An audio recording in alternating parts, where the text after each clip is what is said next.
Hello and welcome everyone, a new episode of Money Means Business. Today, the lion's share of this episode is going to be totally dedicated to our food security, to the cultivation of not thousands, of hundreds of thousands of fadans or hectares, and how we can guarantee that tomorrow is going to be a better day when we know that we do have our food.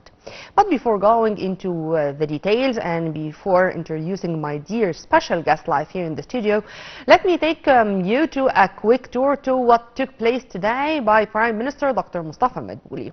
Prime Minister Dr. Mustafa Madbouli inspected on Saturday a number of industrial and technological projects in Bani Suef Governorate and in particular in Abu Radi Industrial Zone.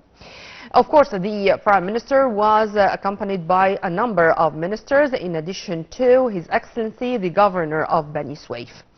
As he arrived in Abu Radi Industrial Zone, Madbouli highlighted that the tour came in continuation of the field visits he is keen to make to follow up on the pace of work in a number of mega projects, particularly industrial ones, in addition to having this very frank and direct dialogue with the investors to know more about the obstacles on the way, the challenges they have, and the efforts exerted by the state to make the whole issue easier for them. Madbouli held dialogues with top executives who were on duty during his tour, discussing the importance of raising the ratio of local components in different industries, studying giving additional incentives to the companies which succeed in raising the share or the ratio of local components in a certain period of time. And also the Premier stressed that localizing industry is a process that is taking place on the ground via using the latest technologies. And all this is going hand by hand or in line with Egypt Vision 2030.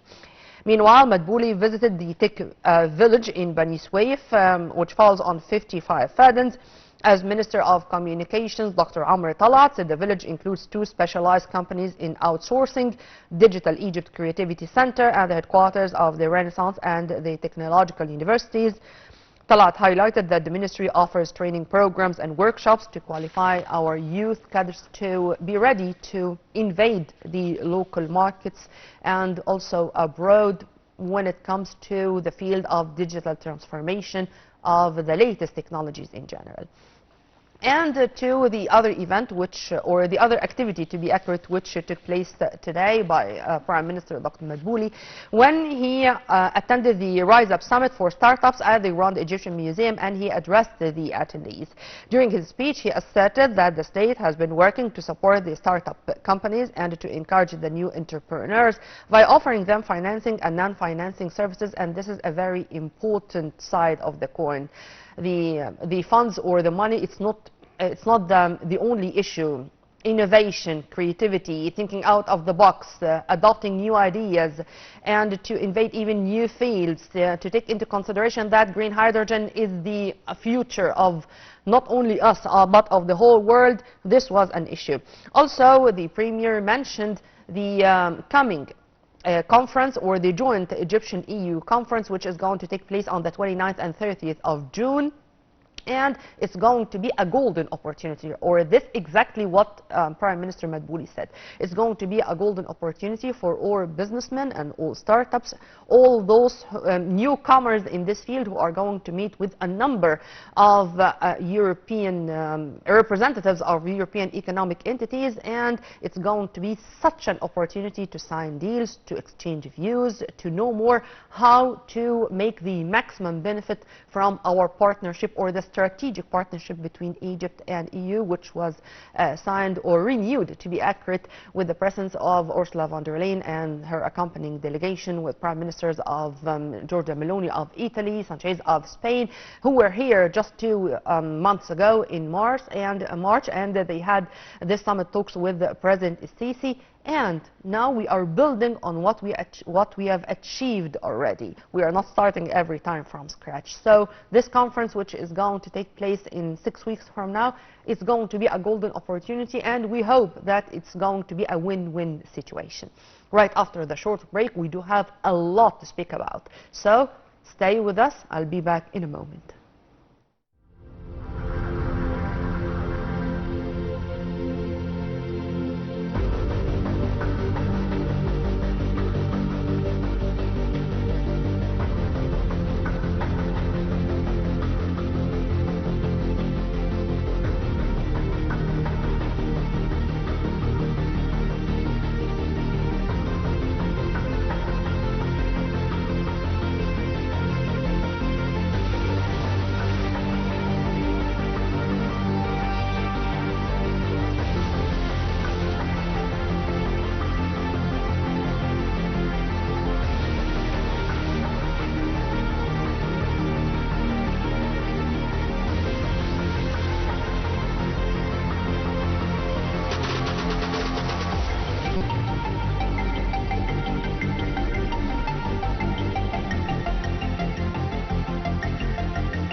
Welcome back. Let's start immediately, and let me start by introducing my dear guest live here in the studio, Dr. Waleed Diaa, ElDeen, professor in the Faculty of Agriculture, Cairo University. Thank you very much for being with us. Thank you. Thank you very much. And let's start immediately. We do have a lot to speak about. Only a few days ago, President Abdel Fattah al-Sisi inaugurated the first phase of our harvest season.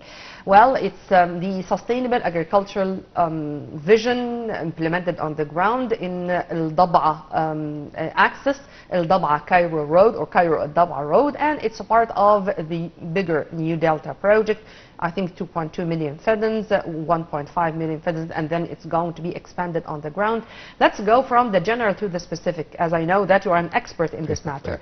Tell me first about this Future of Egypt project, or Mustaqbal Misr. Okay. The mega project contains more than one project, actually. Part of it is the Future of Egypt, which is constructing part of the New Delta. The New Delta will be 2.2 million faddans. It's planned to be so. Yeah. And there's another 1.5 million faddans managed by the Egyptian Countryside Company. Yep. All in all, we are talking about 3.8, nearly 4 million faddans to be added to the reclaimed land of Egypt.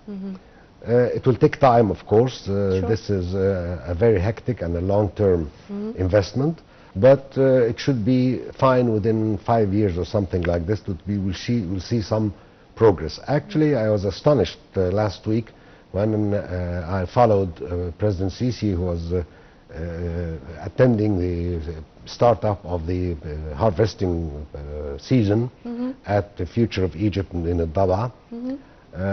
This is a nice project, very promising. They have good potentials. Actually, it's not just this one, but I'm talking about the whole mega project. But this is one of the most promising parts because they have better opportunity. This is it. What's distinguished regarding this part? Number one, it's not that far from Cairo. It's not that far from Alexandria. I'm talking about the ports. Yeah. And I'm talking about the markets. So if you're talking about the local market, normally you have to go to the big cities like Cairo or Alexandria. Yeah. And if you're talking about exportation, you have to think about the ports. How to, so it's very close. Not like as, for example, Tushka, which is very far away, and that the logistics is a little bit more hard and more expensive. This area in precise has good location. It has a great highway that takes to the place, which is also very important for logistic reasons. The soil there is very good, one of the best in newly reclaimed lands. Two. I mean, this was going to be one of my questions regarding the scientific research, sir, regarding your specialty. Because when we go through these mega projects, if they are not based on scientific rules and scientific research, it's going to end in vain. Exactly. But to know that this soil is suitable for this kind of crops, that we do have the strategic crops which should be cultivated here to regain our, let's say, pioneering position as Sallat al-Ghilal, or the grains basket, stuff like that, or seeds basket. I don't know if it should be translated this way. Anyways, what's distinguished about the type of the soil in those 800,000 faddans? This part of Egypt, geographically, it is most likely it's sandy soil. Okay, not a lot of salt. It's not highly saline. It's not calcareous. I mean, generally speaking, it is only poor in nutrients. It has to be enriched by nutrients and organic matter. But other than this, it's good. And I've known and I have seen some of good researches and studies that had been done before starting this project concerning the analysis, the soil analysis, the water analysis, because the water source is very important. Sure. Not just the amount, it's the quality and the quantity. Both. So the quality is also very important. We have some other places that are facing trouble because of the quality of water, not the quantity of water. And these are, all of them are limitations it limits the production to some specific crops that could be grown in the area. It's not just what you dream about, you go and do it. No, it's not like this. It has to follow a plan saying that this piece of land in this area, where this kind of climate, I did talk about the climate, also climate has an important role. Sure. In this, so all of these factors have to be studied all together, and they are studied actually in this area in precise. And the chosen crops that are being grown there, they are well chosen, and I'm happy that they fit very well with all the circumstances surrounding the area. And this is something I feel is very good for the future. Yeah. And you said, sir, in 5 years, 5 years, by the way, is nothing when it comes to the history of a nation. Yeah. And we are all the time speaking about sustainability and resilience. We are not speaking about things which can benefit, or we can benefit from for the current generation, or for today or tomorrow. We are speaking about something which should go in line with Egypt 2050, exactly. Egypt 2030. I mean, whatever. To what extent do you think that we are coping with these changes? Because the whole world is facing challenges and changes in the same time. What we are doing is going with the same pace, or we should go faster? No, in this part of investment, it's never faster than this. It's never faster than this. Normally it takes more time. Okay, so we are going fine. I prefer in this kind of investment to go slowly but surely. Okay, we are going fine. We are not slowly actually. We are not slow. We are more or less fast. The sustainability is dependent on two main factors. Number one is the administration, how to run this kind of huge project, how to build up your own people, your own calibers, how to train them. You need this kind of capacity building of the place to prepare people, because nobody stays in the same place for 20 years. Okay? They have to be changed. But you have to build up and create new knowledge with those people so that they can take over and take place later on. This is number one in sustainability. Number two, which is a crucial point, is the water, the water supply. Our problem is not really the soil. We have so many places and huge areas that where the soil is good and able to be reclaimed. But the real limitation, or real problem, is the water. As I started with, the quality of water and the amount of water. Okay, we should admit that we have water scarcity. We have water scarcity problem. Therefore, the irrigation systems has to be developed, modernized, to use or to lose less amount of water. Actually, there's always some kind of lost water, but you have to minimize your lost water to make use of every drop of the water by using such new technologies that have been introduced all around the world. And I have seen through the media, of course, that they did something like this, which is good. And I think this is, I hope it will go better and better by time. But we have to take into consideration that it is a slow moving process. It's never fast moving. It's not like industry. It's never faster than that. Yeah, never faster than that. Let's go into some details. And since you mentioned water, as far as I know, and would you please correct me if I'm wrong, that wheat, for example, needs very specific way of irrigation and special water quality.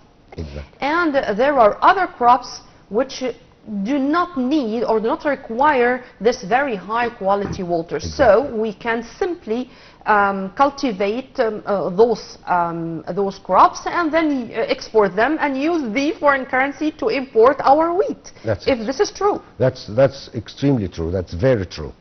Because wheat is, of course, is an important crop, and it was grown very well in this area we're talking about.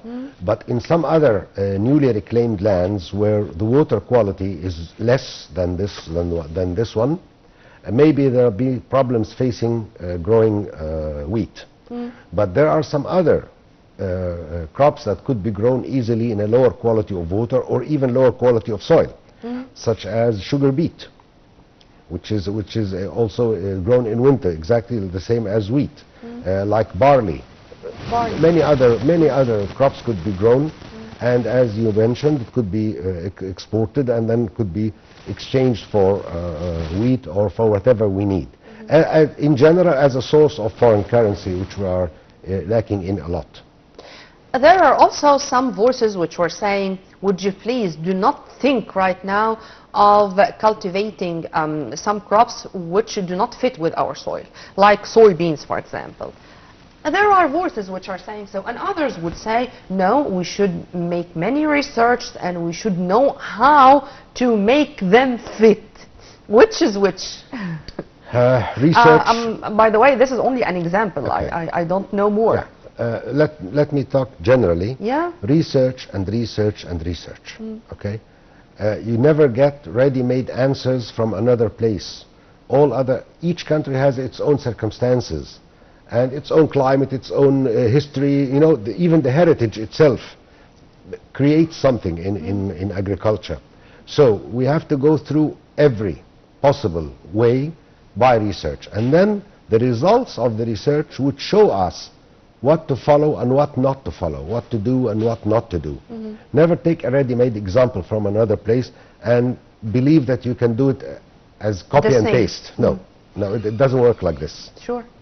So that's why the research, the R&D, the research and development is a very important sector, which I hope all the companies that are dealing with such mega projects, this and the others, I believe they should create a unit inside the company concerned with research and development. Labs, even farms, I mean experimental farms. Labs to implement on the ground and to experience and to try and error. Here can do something. In the experimental farms. And then it could be used for showing all the others in the extension programs, because our culture always related to imitating what we see if it is successful. So if they go and see success stories here and there, then the people would go and follow. This is the role of the R&D and the extension together in experimental fields and labs, of course. Yeah, I'm sure. But here there are two sides of the coin.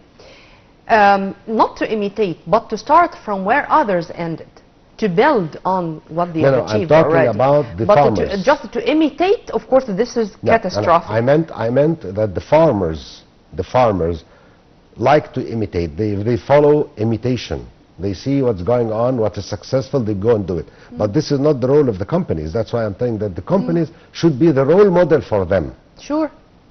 If they have this experimental fields, this kind of laboratory research work, what we call a strategic plan on the ground. It's not just like that. No. I do have a piece of land and I'm going to cultivate it the way I like and with the crop I like. Of course, this was a chaotic situation which is not going to be there or to be witnessed in Egypt anymore. But sir, when I know that the agricultural sector constitutes only 15% of the country's gross domestic product or GDP, for me this is catastrophic, and I mean it.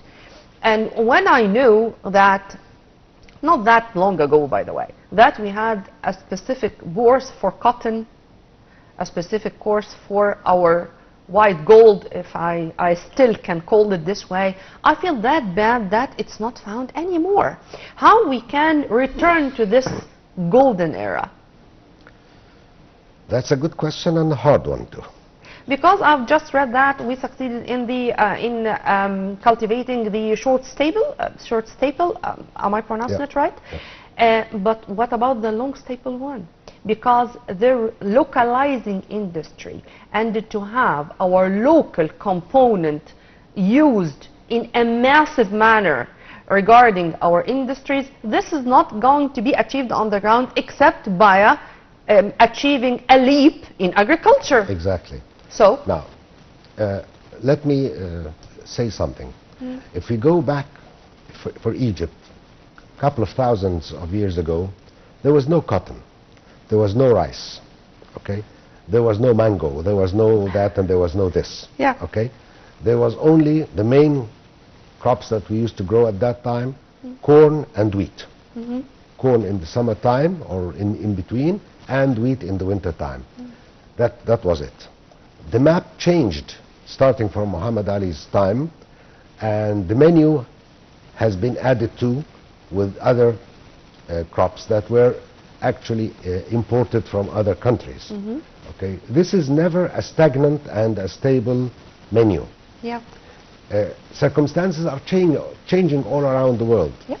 And we should not always stick to our history, or else we should go and build up new pyramids. Okay, this is not it. Yeah. You have to see what are the new things around, new strategies, new ideas, what is needed by the market, because the problem with cotton, not many people know that the long-term cotton is not wanted in the market as it was. Yeah. It is why? It is because of the development in the technologies, in the machinery. The machinery are now in the new synthetic fibers that have been there. They alternated the cotton, and they are much cheaper. So what does the demand, where is the demand? If the demand is not going to our old type of cotton that used to take about 8 months, 7 to 8 months in the occupying the soil, And that's very a long much time. exhausting for the soil. And exhausting, but mainly the problem was the long duration. Long term. Okay, it is taking the place for 8 months, but that's a lot. Yep. Okay, now if it's not wanted or demanded as it was before, why not change to something else? Yeah. Cotton or others. So there has to be studies about what is demanded all around the world, and what of those lists, or this list, what fits in our climate, in our water, in our soil.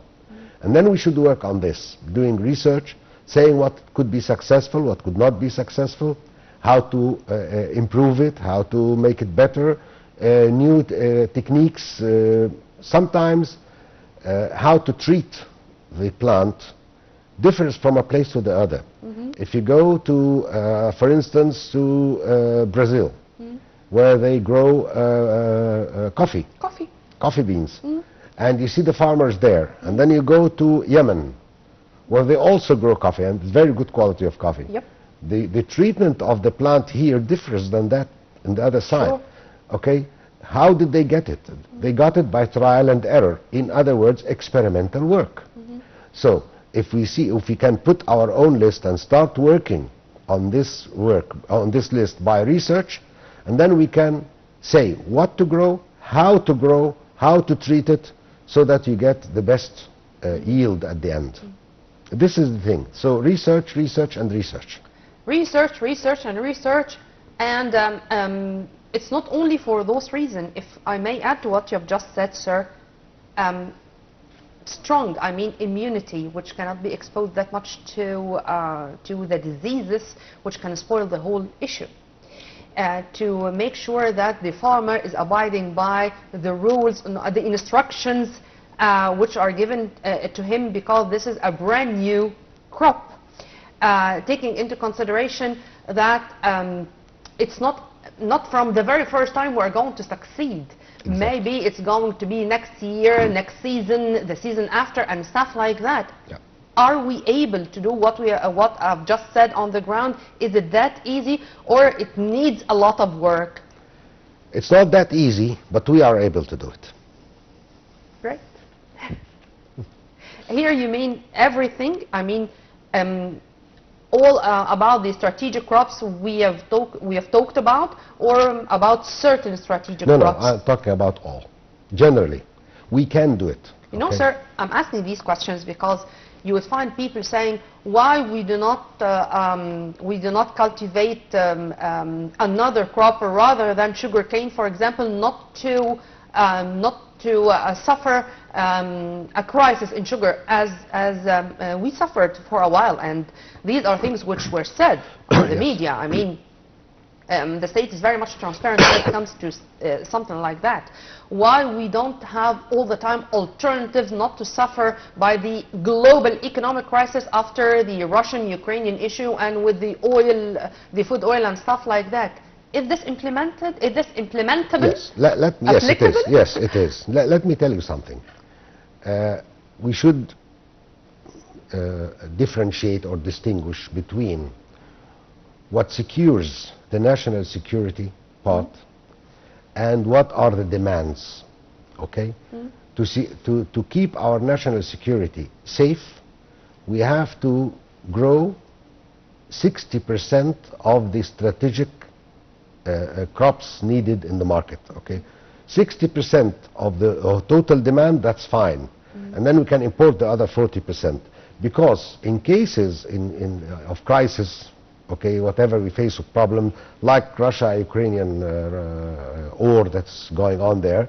It's entering its third year. Yeah. Yeah. And any other type of crisis, Corona, whatever those things that were there. In these cases, the demand should be controlled. You should not, all of us should not think or go for luxurious things, but we need the minimum requirements to keep the nation safe, okay, fed. Nobody is hungry. So 60% is fine. Talking about sugarcane, yes, you're right. The sugarcane, the problem with sugarcane actually that it is a long-term crop. Yeah. It stays for 6 or 7 years in the same, occupying the same piece of land. It is very greedy, as they say, in water. It needs a lot of water. The water supply should be very high, very huge. And very hot weather. Exactly.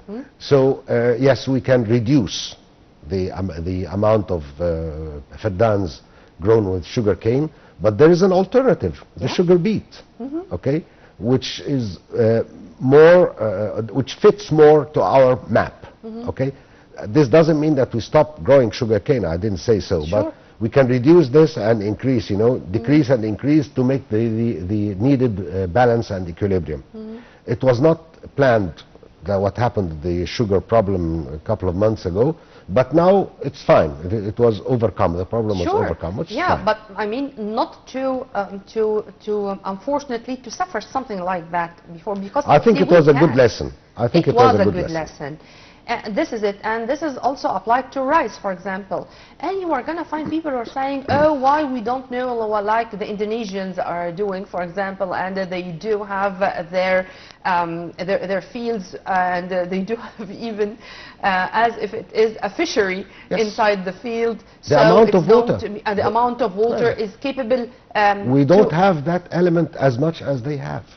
They have huge amounts of water that we do not have here. We don't have this kind of luxury. This facility is not that good as they have. Okay. Listen, we have to from know the what expert, from the professor in agriculture, because this is what he is saying. Because I'm here just to represent the other side of the coin. All these questions are raised, and here are the answers. Sir, what I wanted also to raise is our culture.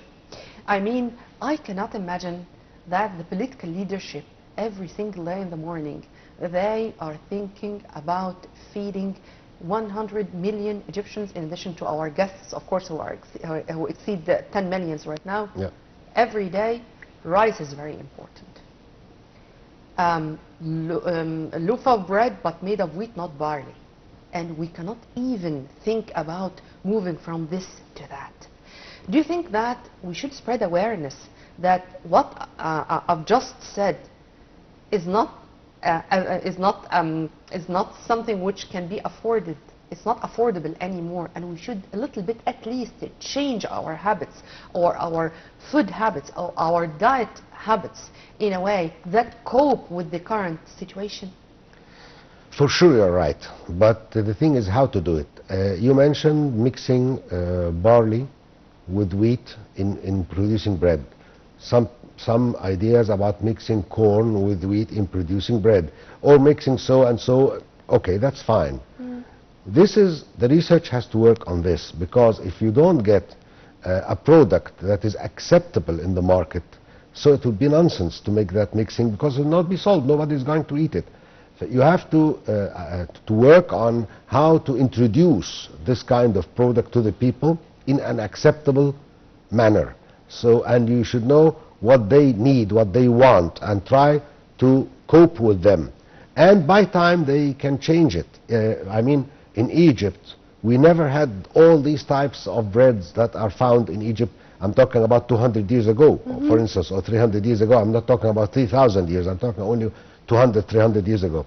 But now other types were introduced, beloved by the people, and then they go to it. Yep. Okay, if you want to introduce something new, just make your product in a way to be accepted by the population, introduce it to the population, and then they will say if they can get their feedback and start to modify until you get to the optimum. But it is important that we use other alternatives, not just wheat. Let me return back, if you permit me, to our mega projects. And why? Because there is a circle and every point leads to the other. Climate change, Egypt forged partnership with World Bank to boost climate smart agriculture. The word smart agriculture really, I mean, it's eye-catchy and ear-catchy. What's smart agriculture in brief? Because we want to tell the people what's smart agriculture, and if this is also something which can be implemented on the ground easily, it's not that complicated. Well, smart agriculture, let me take one example and then we can spread it upon other items. Irrigation, okay? Talking about the modern methods of irrigation, like the pivot systems, for instance. Okay, pivots drop the water from up to down on the plants. You adjust the machine to have a certain amount of meters or liters per hour or per day or per whatever. And they go spread on the soil, spread on the crop equally. Okay, they are all equal, because you are not controlling this area different than this. Taking, let's say, 200 faddans, 150 faddans as one circle, 125, and they are all this piece of land is getting the same amount of water. Okay, as you adjusted from the very beginning. To apply smart agriculture in this, sensors are being put on the ground. Not all the soil absorb the water similarly or equally. Okay, let's say depending on the level, if it's a low level piece of soil and a high level piece of soil, normally the low level would get more water. They go down to the low level part, where the higher areas do not have the same amount of water. So if you want to irrigate, then you can make measurements by sensors. They measure this and tell us how much water does this area in precise need. And then there is a computer program, this is the kind of intelligence that they're talking about. The intelligence system tells by the computer, give the order to the pivot to increase the amount of water in this area by so and so amount of water. Decrease in this area by so and so. It's not all the same. This is a kind of application of agriculture intelligence or intelligent agriculture. Smart agriculture. Smart agriculture. But are you telling me that this is a totally automated process? Yes, more or less. But to start with, it's not totally, because the machine takes the information from the person. But you have to put the machines and then connect them together, like the sensors, for instance. Another example to make it clearer. Yeah. In pest management, okay? How to know now, do you have infestation now of the pest or not? Okay, we only take our eyes, our sight, that if it's there or not. But the machines can do this by drones. Drones go and take photos, and you can tell that there is a certain insect in this area, okay, or even a certain disease, or even a certain lack of a certain nutrient. This area needs more nitrogen. This area needs more phosphorus. Okay, whatever. And by so, then you can add to the area only what is needed. So we don't put extra or excess of the source. This is very good part of the smart agriculture. Now even they have it on mobile applications with the farmers. You can follow your farm from distance. You can see if there's any infestation. You can give the order through the machines there on the site to take the readings from the sensors, and they are connected to the irrigation system or to the sprayers to spray the insecticide. This is the kind of the smart and intelligent kind of agriculture. It is applicable, but it needs time to be introduced. Now it is, I know it is existing in Egypt. It's not widespread, but there are some places that have started this, and a lot of our young people, the new generation, is very good with the computers and so on. So there are many startups are interested in this. Sir, promise me that smart agriculture is going to be the core of another episode, and you are going to be my guest to speak in detail about each element, each point in this. Anytime. Promise? It will be a pleasure. Promise. Anytime. It will be a pleasure to me. Because this is very important and very smart. Smart agriculture. I cannot imagine that all our farmers are with just their mobile phones. They can manage and they can do everything. And this is Egypt. We are smart enough to do this, and it's not a dream anymore. It's a process going on. Well, as I said it more than once, please think about the Faculty of Agriculture. You are going to find genius people like Dr. Waleed, and you are going to have your graduates, your sons and daughters, coming with innovative ideas to let us feel safe and secure when it comes to our food. Sir, I really enjoyed our discussion, and I'm going to leave you with a promise to see you again in more episodes. Thank you very much. It was an honor and a pleasure to me. Thank you very much. We were very much delighted and honored to have with us Dr. Waleed, ElDeen, Professor in the Faculty of Agriculture, Cairo University. Many thanks for watching. With all my love, this was Nermeen Abdurrahman.